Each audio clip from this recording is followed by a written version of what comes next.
Nunca se viu tanto esfriamento na fé dentro do corpo de Cristo. Nunca se viu isso, irmãos.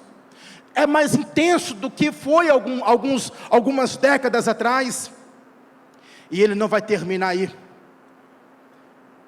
Ele vai também dizer no versículo 11: e surgirão muitos falsos profetas e enganarão a muitos. Sabe o que é o falso profeta no Novo Testamento? O que é o falso profeta no Novo Testamento? Você pode pensar que o falso profeta do Novo Testamento é aquele que profetiza. Não é esse. O falso profeta no Novo Testamento é aquele que ensina coisa errada. Vou repetir, o falso profeta no Novo Testamento são os falsos mestres, meus irmãos.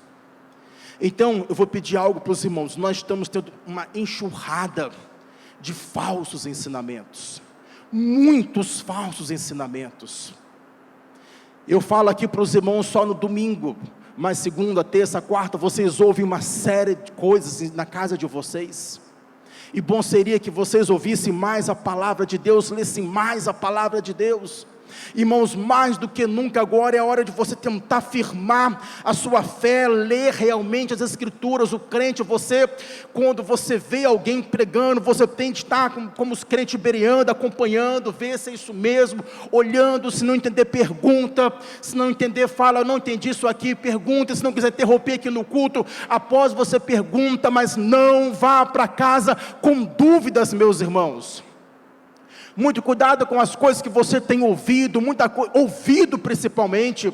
Estamos vivendo a época, os últimos dias, de muitos ensinadores que não são verdadeiros, que são falsos, meus irmãos, e nós temos que estar atento a isso. Versículo 12: e por se multiplicar a iniquidade, o amor de muitos esfriará.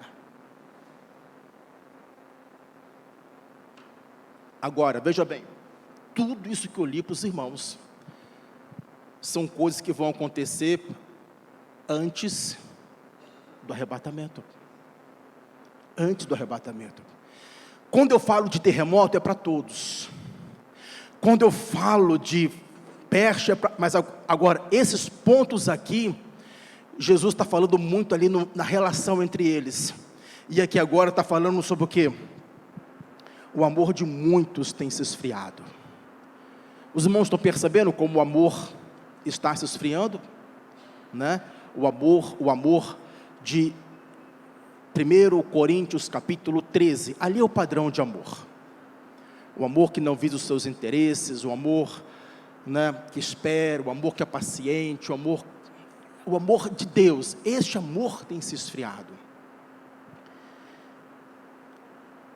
Mas aquele que perseverar até o fim será salvo. Esse perseverar, irmãos, é algo maravilhoso, porque esse perseverar é você e Deus agarrado com a mão. Esse perseverar tem a sua parte e tem a parte de Deus, que te sustenta, e você mantém segurando ali a mão de Deus, segurando a mão do Senhor. Segurando. Há uma cooperação do homem com Deus aqui.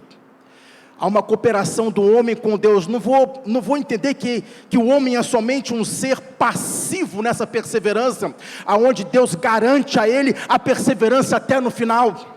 Mas essa perseverança aqui está muito associado com aquilo que nós chamamos hoje de santificação.